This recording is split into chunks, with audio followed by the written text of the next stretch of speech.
물론 여긴 국민 라디오.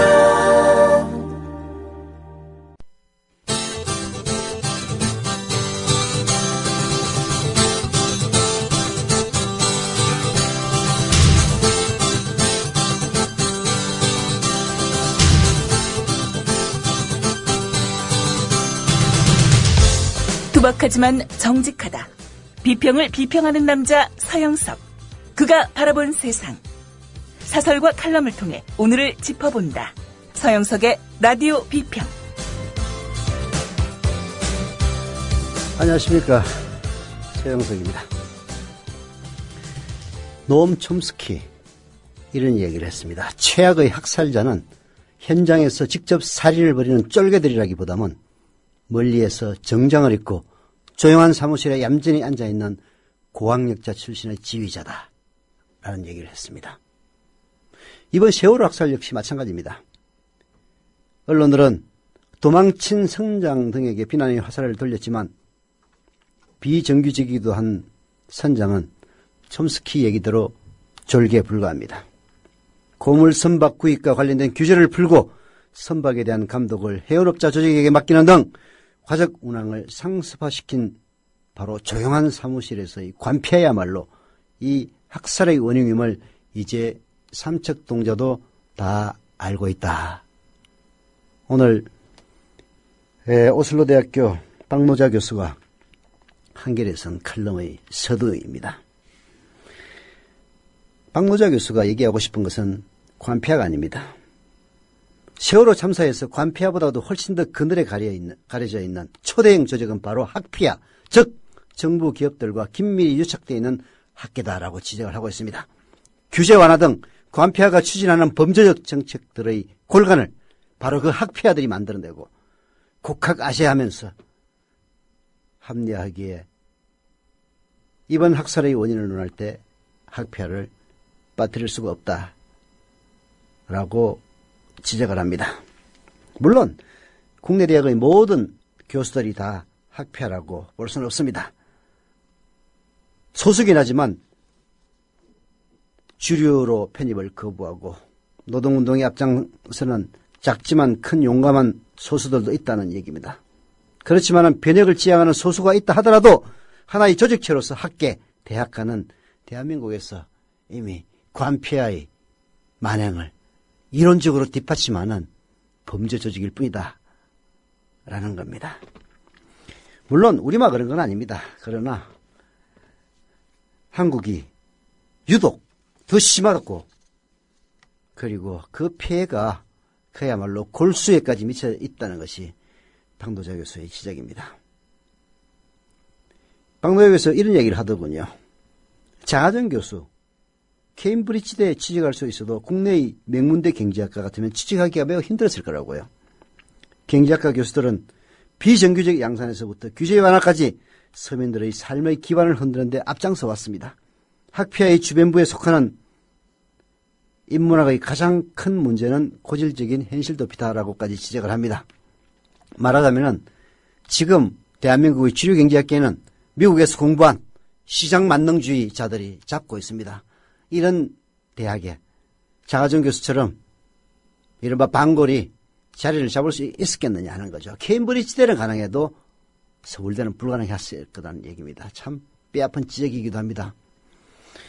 그러나 저는 오히려 박노자 교수의 지적 가운데서 인문학의 가장 큰 문제로 고질적인 현실 도피를 들고 있다는 점을 더 중요시합니다.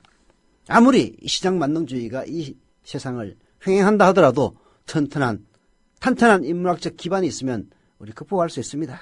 그러나 대한민국의 인문학자들은 현실 도피합니다. 자세한 이야기는 오늘자 한겨레신문 박노자 교수의 칼럼을 참고하시기를 부탁을 드립니다. 네. 인문학부터 살려야 됩니다. 그래서 인문학을 전공하는 많은 교수들도 고질적으로 현실 도피를 하지 말고 이 현실과 맞서 싸우는 용기를 가지고 우리의 젊은이들을 이끌어가야 할 겁니다. 라디오 비평 시작합니다. 함께하고 계신 방송은 정치평론가 서영석 미디어협동조합 이사장이 진행하는 라디오 비평입니다. 지상철 조합원 신청 광고입니다. 강화대교 앞에서 개념 부부가 만드는 개념 곰탕, 연지연 곰탕. 연지연이란 가마솥의 장작불로 온종일 구워내는 곰탕을 서로 나누어 이어지는 인연이란 뜻입니다. 연지연 곰탕이 민주주의를 열망하는 조합원 여러분과 국민의 건강을 책임지겠습니다. 곰탕 포장 판매는 한 팩 800g에 7,000원이며 7팩 이상은 무료 배송으로 드립니다. 연지연 곰탕은 강화대교 입구에 위치해 있습니다. 단체 주문 예약 및 포장 주문 전화번호는 010-7252-1114, 010-7252-1114, 031-989-9968. 조합원 단체 예약은 10% 할인해드립니다.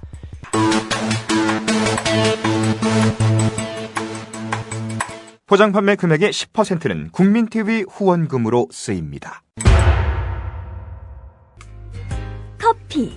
이제 아무거나 마시지 말자. 커피를 즐기는 사람들에게 질 좋은 한 잔의 커피는 하나의 권리입니다.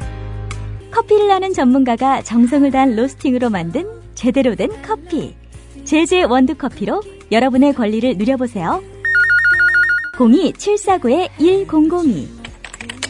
주소창에는 카페제제.co.kr, 그리고 검색창에는 카페제제를 검색하세요. 카페제제는 서울 용산구에 위치해 있습니다. 카페제제는 카페가 아닙니다. 커피 전문 인터넷 쇼핑몰입니다. 헷갈리지 마세요. 네. 문창극 씨, 중앙일보 주필이죠. 총리 후보자로 지명을 했습니다. 뭐 언론이라고 해서 총리 후보자가 되지 말라는 법은 없습니다. 그러나 문창극 씨는 그야말로 윤창중과 비슷한, 뭐 윤창중처럼 천박하지는 않지만은 그 사고방식에 있어서는 윤창중과 별로 다를 게 없는 약간 진화된 윤창중에 불과한 인물입니다. 이른바 일베라고 하는 사이트가 있다고 하더군요. 그야말로 막장 사이트라고 들었습니다. 거기에서는 문창극 잘 뽑았다고 칭송이 자자하다고 합니다. 박근혜가 여론을 청취하는 인터넷은 아마도 일베가 아니냐 하는 생각마저 들었습니다. 정청래 의원이 이런 얘기를 트윗에 했더군요. 대통령님 실수하신 것 같습니다. 에이, 문창극이라뇨. 기왕 하실 것이면 조갑재 씨가 더 낫지 않습니까? 저도 그렇게 생각합니다. 문창극, 그리고 청와대 홍보수석에 YTN 출신의 윤두현 씨를 임명하고 하는 것들이 다 어디에 있겠습니까? 오로지 박근혜 정권은 언론을 장악하지 않으면 유지할 수 없는 정권이라는 점을 그대로 보여주는 겁니다. 증거는 없지만은 문창극을 총리 후보자로 낙점한 것은 JTBC, 요즘 시청률도 많이 높아지고 있습니다. 국민TV 뉴스K는 인터넷을 통하고 있기 때문에 청취자들에게 다가가기가 쉽지는 않습니다만은 그나마 케이블에서 약세를 보였던 JTBC가 손석희 씨를 영입한 이후에 시청률이 치솟고 있습니다. MBC를 능가할 태세입니다. 그래서 JTBC를 의식해서 중앙일보 출신을 총리 후보자로 낙점한 것이 아니냐 하는 그런 의심마저 듭니다. 언론이 제대로 보도를 하면은 지탱이 불가능한 정권.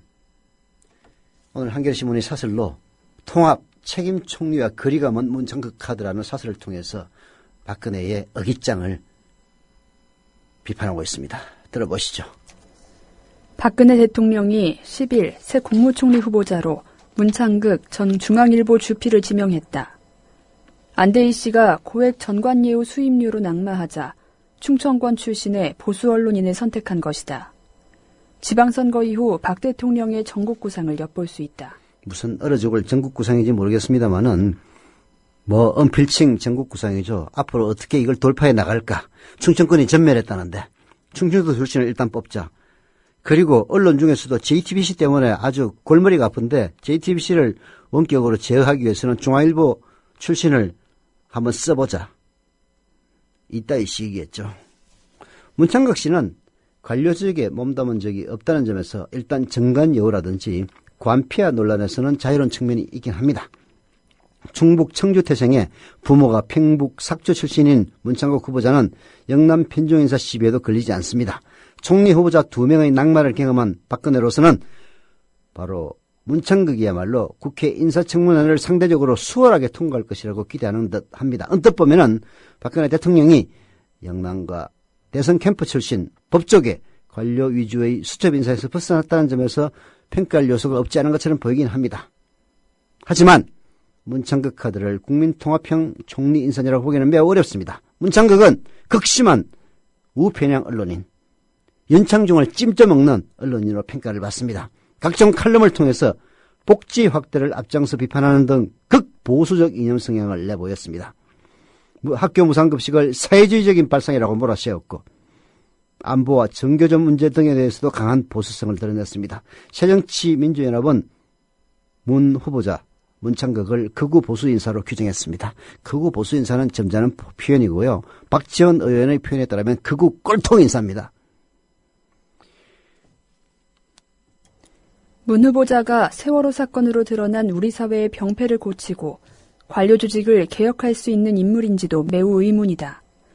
문 후보자는 박근혜 정권이 들어선 뒤 한국언론진흥재단 이사장 자리에 응모했다가 떨어진 사람이다.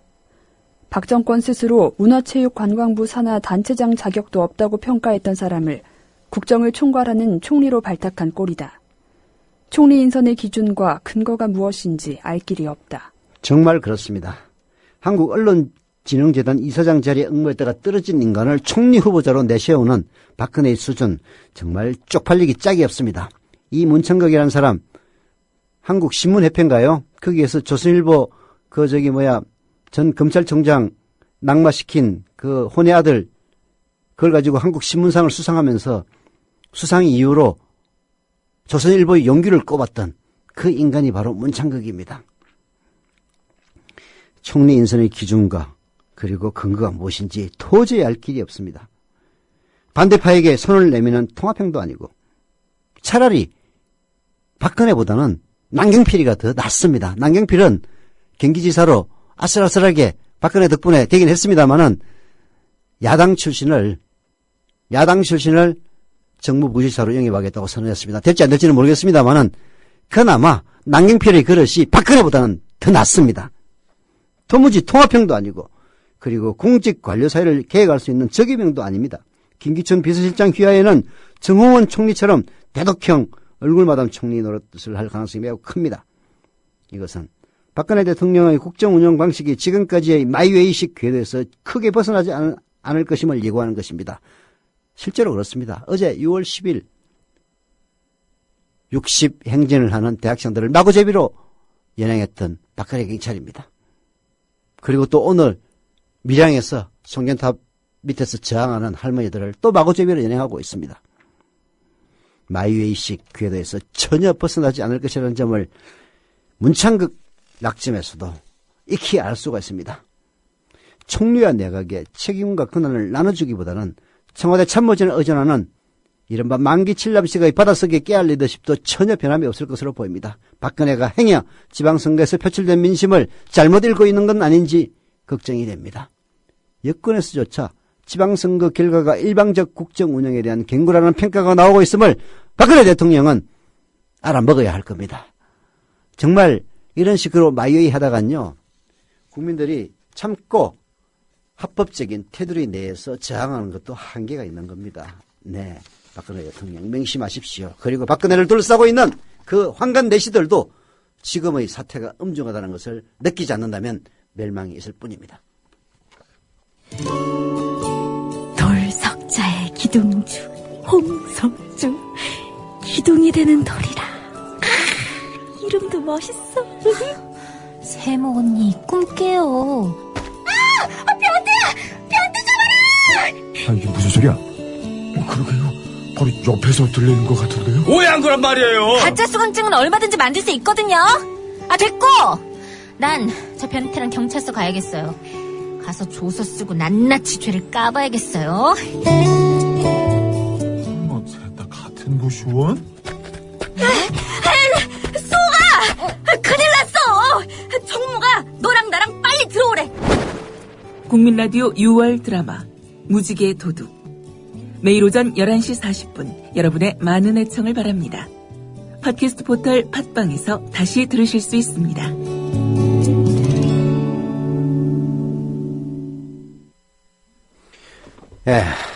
이 문제는 답을 드려야 될 것 같은데요. 출자금을 5만 원에서 3만 원으로 낮춰달라는 그런 요청들 옛날부터 있었습니다. 3만 원이 아니라 출자금을 1만 원으로 낮춰달라는 요구도 있었습니다. 그러나 결국은 부결됐습니다. 이게 출자금을 낮추려면은 이사회에서 우선 승인을 하고 대의원총회에서 승인을 받아야 됩니다. 그래서 설사 낮춘다는 안이 통과된다 손 치더라도 실제로 낮출 수 있는 그 첫 시점은 내년 3월 이후가 될 겁니다. 왜 출자금 5만 원을 그 이하로 낮추는 데 대해서 부결됐느냐? 이유는 여러 가지가 있습니다만은 저희들은 뉴스K 방송 이후에 출자금도 출자금이지만 매월 11,000원씩 사용료를 받습니다. 출자금 5만 원도 낼 수 없는 분이 매달 11,000원씩 낼 수 없다는 이런 논리가 적용돼서 출자금을 낮추는 데 반대하는 의견들이 많았고 그래서 부결됐던 겁니다. 저도 낮추자는 쪽에 주안점을 뒀는데요. 그러나 그런 반론을 반박하기가 어려웠습니다. 그러나 여러분들이 계속 이런 주장을 하신다면 다음 정기대의원 총회를 앞두고 또다시 공론화될 것이고 공론화가 돼서 통과가 된다면은 시행은 될 겁니다만은 설사 바뀐다 손 치더라도 내년 3월 이후가 된다는 점을 양지해 주셨으면 합니다. 국무총리 문창극에 대해 관심이 기울이시다 보니까 국정원장 후보로 낙점한 이병기에 대해서 별 말이 없는 것 같은데요. 오늘 IMPT가 이병기란 인간이 어떤 인간인지 정밀 분석을 했습니다. 들어봅시다. 국정원장에 이병기 전 주일대사가 내정됐습니다. 청와대 민경욱 대변인은 이 내정자는 안기부 2차장과 외교안보연구원 연구위원, 청와대 의전수석 등을 역임하면서 합리적으로 일을 처리해왔으며 국내외 정보와 안보 상황에 대한 이해가 깊은 분이라고 설명했습니다. 이병기 주일대사가 현재 엄중한 남북관계와 한반도 상황 속에서 정보당국 고유의 역할 수행과 개혁을 안정적으로 이끌 적임자라고 판단했다고 말하기도 했습니다. 민경욱 대변인의 설명대로라면 이병기 주일대사는 국정원장의 적임일 듯 보입니다. 그러나 그의 과거 행적을 제대로 안다면 결코 저런 말을 하지는 못할 것입니다. 언론이 제대로 알려주지 않는 이병기 국정원장 내정자의 실체를 자세히 알아보겠습니다. IMPT가 바로 실체를 파헤치고 있습니다. 이병기 어떤 인간이냐? 1987년 60민주항쟁으로 헌법이 개정되면서 대통령 직선제가 16년 만에 다시 부활합니다. 그러나 이후 3당 합당 등 야합과 기회주의로 정권 교체는 이뤄지지 못했습니다. 1997년 신한국당은 이해창 후보를 내세워서 새정치국민회의 김대중 후보와 함께 대선을 치르게 됩니다. 당시 보수 세력은 이해창과 이인재로 분열되어 있었습니다. 이해창은 국민회의가 폭로한 아들의 병역 문제로 7월 이후 지지율이 급락하기 시작했습니다. 당시 IMF 등으로 나빠진 경제 상황 때문에 신한국당의 지지도는 최악이 됩니다. 국민이 신한국당에 불만을 가지면서 신한국당 이해창 후보의 지지율은 국민의힘 김대중 후보에게 크게 뒤졌고 대선에 빨간불이 켜지게 됩니다.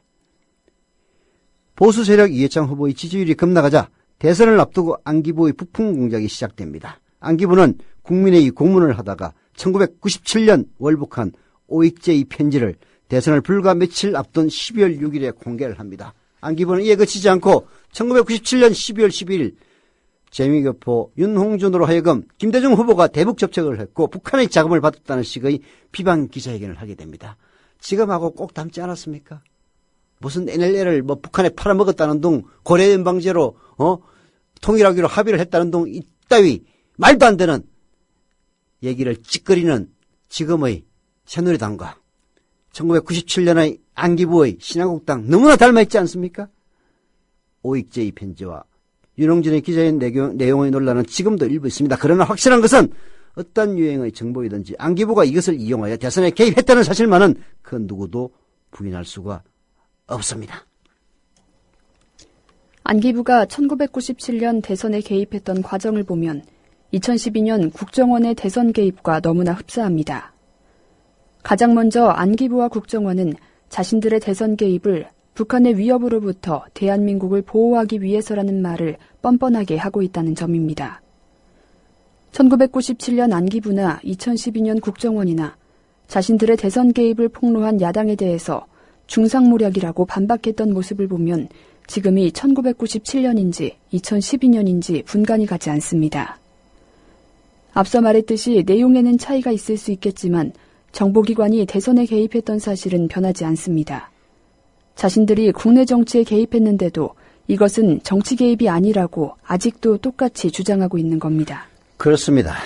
1997년의 안기부 북풍공작, 그리고 2012년 국정원의 댓글공작, 본질적으로 똑같습니다. 북한에 대해서 대비하기 위해서 한다는 거야. 그래서 사이버 사령부에서도 같이 보조를 맞췄던 겁니다. 1997년에는 이해창이가 집권에 실패함으로써 그 죄상이 드러나고 실제 단죄를 받습니다. 그러나 2012년에는 박근혜가 당선됐기 때문에 이것을 제대로 수사하고자 했던 최동욱을 결국은 찍어내고 유야무야시키고 관련돼 있는 온갖 범죄자들, 김무성이를 비롯해서 이런 인간들에 대해서도 결국은 정권의 하수위는 검찰을 통해서 무혐의 처분하거나 약식 기소하는 것으로 그치고 있습니다. 1997년 안기부는 김대중 후보를 비방하는 기자회견을 했던 윤홍준 씨에게 20만 달러를 제공합니다. 이런 지시를 낸 사람이 바로 근영의 안기부장이고 이것을 실행에 옮긴 사람이 오늘날 국정원장에 임명된 이병기 당시 안기부 2차장 산하의 해외조사실이었습니다. 윤홍준의 엉터리 기자회견을 종용하고 사주하면서 돈을 지급했던 그 안기부 담당자, 그 책임자가 바로 이병기였다는 겁니다. 돈을 통해서 사람을 매수하고 이것을 정치, 특히 공정해야 될 선거에 개입하여 조작했다는 사실은 그 어떤 변명으로도 막을 수 없는 죄악이자 범죄입니다. 1997년 안기부가 대선에 개입했다는 사실이 알려지면서 수사가 진행되자 당시 이병기 안기부 2차장은 윤홍준 회견 당시에 대만 출장 중이어서 공작 사실을 몰랐다라고 발뺌을 합니다.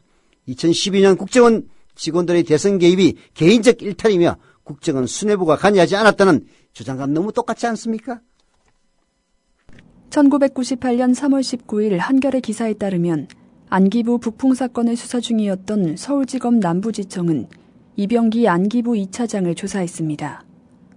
모르는 일이라고 부인하던 이병기 안기부 2차장은 윤홍준 기자회견 공작을 이대성 해외조사실장에게 지시한 사실이 있다는 진술을 했다고 합니다. 지금 국정원의 개혁을 외치고 국정원장을 새로운 인물로 임명하는 이유가 무엇입니까? 바로 정보기관이 대선에 개입했기 때문입니다. 그런데 대선 공작을 벌였던 안기부 직원을 다시 국정원장에 임명한다는 것 그 자체가 그다지 국정원의 임무를 바꿀 마음이 없다는 대통령의 뜻입니다. 그렇습니다. 국정원 개혁을 하기 위해서 그렇게 말이 많던 남재준이를 사퇴시켰으면 개혁에 걸맞는 인물을 임명해야 될 것 아닙니까? 그러나 박근혜의 선택은 1997년 바로 지금 국정원의 댓글 공작과 똑같이 선거에 대선에 개입했던 바로 안기부 북풍 사건의 주역이었던 이병기를 국정원장에 낙점한 겁니다. 이건 뭐 국민들, 시민들 염장죄를 질러도 이런 염장은 없는 겁니다. 문창극이라고 하는 극보수 인사, 윤창중을 찜져먹는 그런 극보수 인사를 총리에 지명하는 것이나 무슨 언론연구원장인지 무슨 뭐 이상한 관변단체 거기에 공모해서 떨어졌던 인간을 총리로 지명하는 박근혜 수준이나 이병기를 국정원장에 낙점하는 박근혜의 사고방식이나 그야말로 바닥을 헤매는 겁니다. 국민들이 이런 사실들을 제대로 안다면은 박근혜 지지도는 1%도 안 나올 것이 뻔할 뻔짜입니다.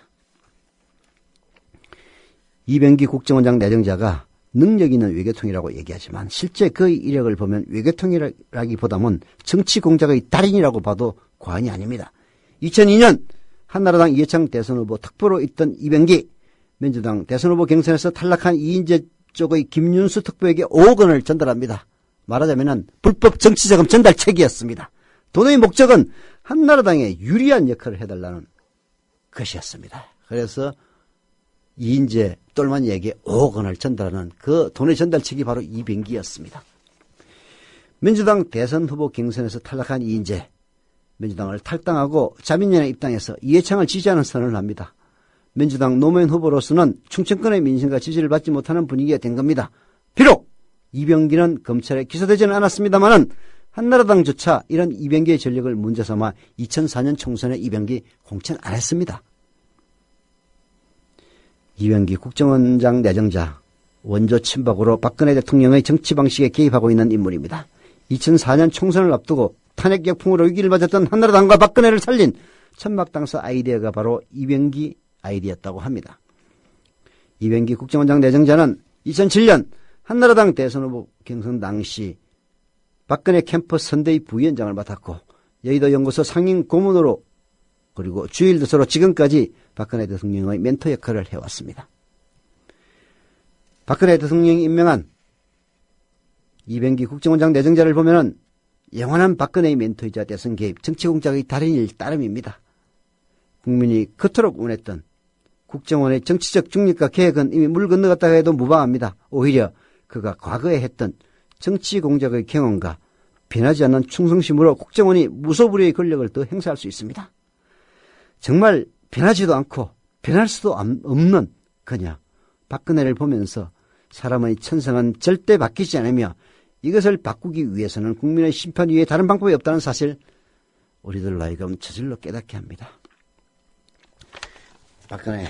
박근혜의 눈물에 또다시 쏟은 50대 60대 노년층 유권자들은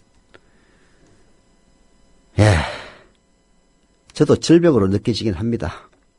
그러나 박근혜의 실정이 거듭되고 그리고 또 박근혜가 사실은 50대와 60대를 위한 정권이 아니라 오로지 연령층과 관계없이 극소수에 불과한 재벌과 부자들을 위한 정권이라는 점을 깨달으면서 이런 박근혜 신드롬도 노년층의 박근혜 신드롬도 깨질 것으로 믿어 의심치 않습니다.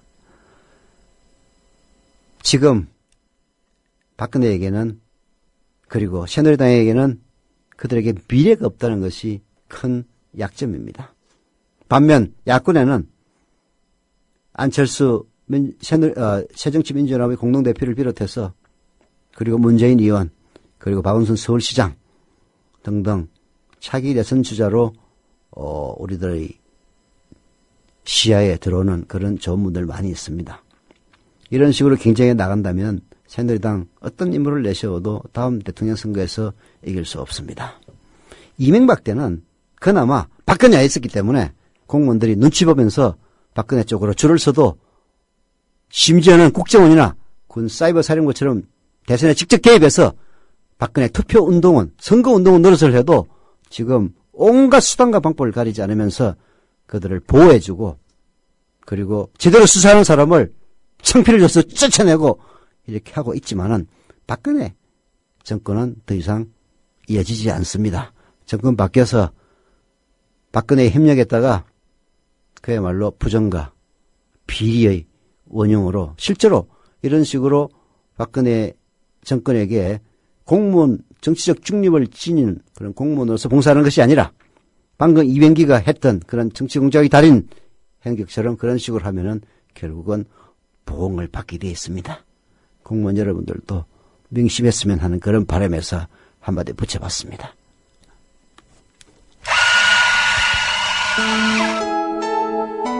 조합원을 위한 만남의 공간 국민 카페를 아시나요? 질 좋은 원두로 만든 커피 그리고 다채로운 음료는 기본이고요. 각종 공개 방송 우리 사회의 건강한 지식인이 펼치는 따뜻한 특강이 펼쳐지고요. 그러나 저 목사님이 신도들 많고 믿으십시오 할 때라든가 정부의 논법은 믿음의 문제가 아니고 특히 이 안보는 하나의 수리이자 학이다. 즉 과학이라고 얘기를 했습니다. 특히 최재민, 김민기의 DD쇼가 열리고요. 지금은 굉장히 자유인 같은 자유롭고 내가 한 시민으로서 내가 어떤 말이든 할 수 있는 사회가 됐으면 좋겠고 서울 마포구 월드컵로 37 미디어 협동조합이 세운 카페 국민 카페로 여러분을 모십니다.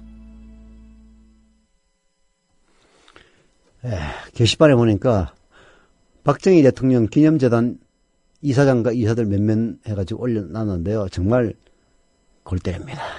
이사장은 김기춘입니다. 그 다음에 이사로는요, 연세대 교수 류석천 교수가 있네요. 이 양반도 극보수 인사로 유명하죠. 그 다음에 중앙대 법대 교수인 재성호 씨, 이 양반도 뉴라이트 아닙니까? 전 월간조선 대표였던 조갑재 씨도 있네요. 이사입니다. 조갑재. 또 있습니다. 바로 전 중앙일보 주필인 문창극 씨도 이사입니다. 이런 인간들을 모아가지고 박정희 대통령 기념재단을 만들어놨네요. 조합원으로 가입해달라는 또 선전 한번 해야 될 것 같은데요. 조합원으로 가입해 주십시오.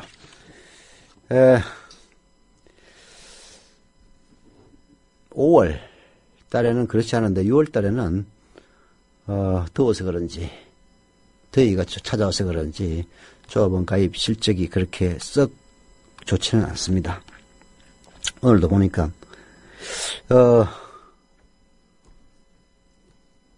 아침 8시 27분에 가입한 분이 마지막이네요. 무려 실시간 동안 가입자가 없는데 청취자들 중에서 한 10% 정도 조합원으로 추정이 됩니다. 나머지 90% 분들도 아까 뭐 출자금 5만 원 너무 많다 그렇게 말씀하시는 분도 계셨는데요.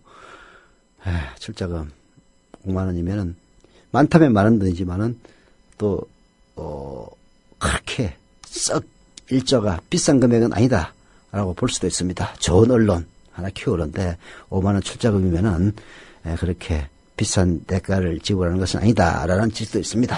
그래서 뭐 늘 방송 들으면서 언제 가입을 해야 되겠다라고 마음은 먹고 있지만 기기가 없어서 가입하지 못하신 분들은 저희 방송 들으시면서 제 얘기를 들으시면서 미래유통조합 국민TV에 가입해 주시기를 바랍니다. 저도 요즘 가입을 그렇게 썩 많이 독려를 못하는 것은 조합원 가입하면은 또 바로 매달 11,000원씩 사용료를 지불해야 되니까 뭐 1년 따지면 13만 2천원 적은 돈은 아닙니다.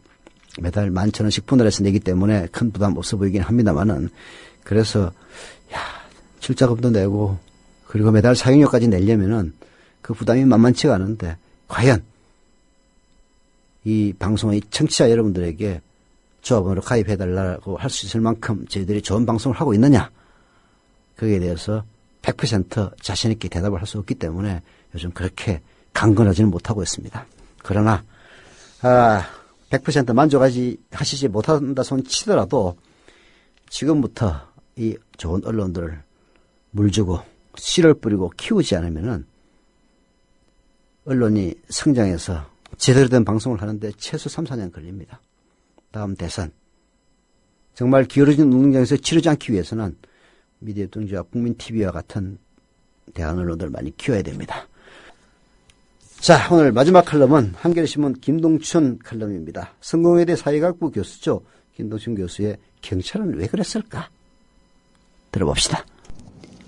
온 국민들이 세월호 참사에 슬퍼하고 해경의 구조 실패에 분노하고 있던 지난 5월 18일 경찰이 자살한 삼성전자 서비스 노조 간부의 시신을 탈취해서 화장을 해버린 사건이 발생했다. 1975년 박정희 정권이 인혁당 처형자들의 시신을 빼돌려 화장한 일, 1991년 의문의 죽음을 당한 한진중공업 노조위원장 박창수 씨의 시신을 탈취해 화장한 일은 지난 시절 공권력이 자신의 잘못을 감추기 위해 증거인멸의 한 방편으로 그리한 경우라고 해석할 수 있는데 이번에는 달랐다. 이번 사건의 사망자는 삼성의 노조 탄압에 항의해서 스스로 목숨을 끊은 사람이었고 유서에서도 시신 수습 및 장례를 노조에게 맡겼다. 그런데 경찰은 아무런 설명 없이 그의 시신을 탈취하기 위해 수백 명의 병력을 동원했고 멋대로 화장을 하고 장사를 치렀다. 경찰은 왜 그랬을까? 과거 필자는 김대중 노무현 정부가 민주정부라고 하지만 실제 한국은 대기업이 공권력을 사실상 지배하는 기업 국가가 돼 민주화의 이상은 빛이 발했다는 논문을 발표한 적이 있다. 그런데 이명박 박근혜 정부를 거치는 동안 우리 국가는 어떻게 됐을까? 나는 기업 국가가 도를 넘어 거의 마피아 국가의 양상까지 보이는 게 아닌가 하는 생각을 하게 된다. 이미 한국 경제학자인 오인규와 터키 정치학자인 와르치는 공전 논문에서 터키와 한국을 재벌의 불안을 국가가 보호하면서 그 대가를 챙기는 마피아 국가라고 주장하기도 했다. 그렇습니다. 이제 기업 국가를 넘어서서 마피아 국가에 가까워지고 있습니다.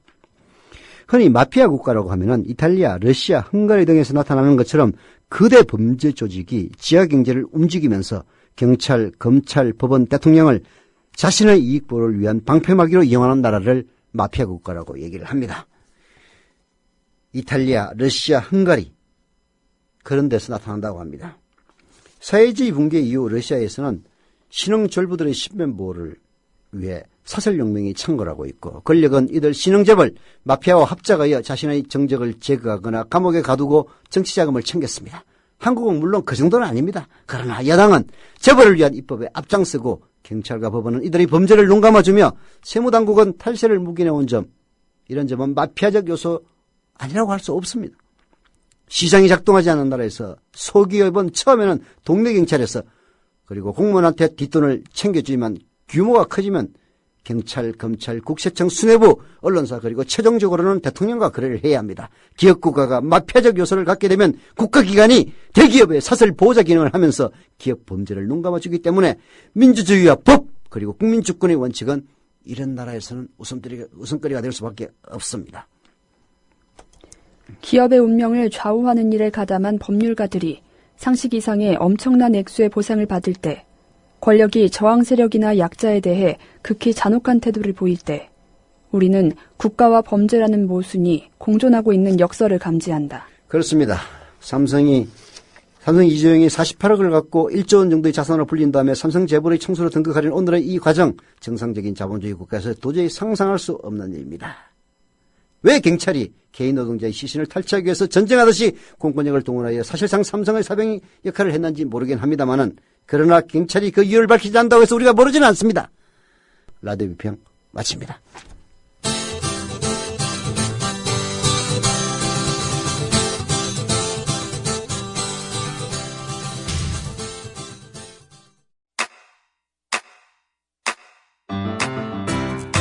국민 라디오 지지하는 4가지 방법 아시나요? 다운로드하기, 별점 주기, 댓글 달기, 구독하기. 국민 라디오를 보다 많은 이들에게 전할 수 있는 가장 손쉬운 방법. 다운로드하기, 별점 주기, 댓글 달기, 구독하기. 잊지 마세요. 다운로드하기, 별점 주기, 댓글 달기, 구독하기.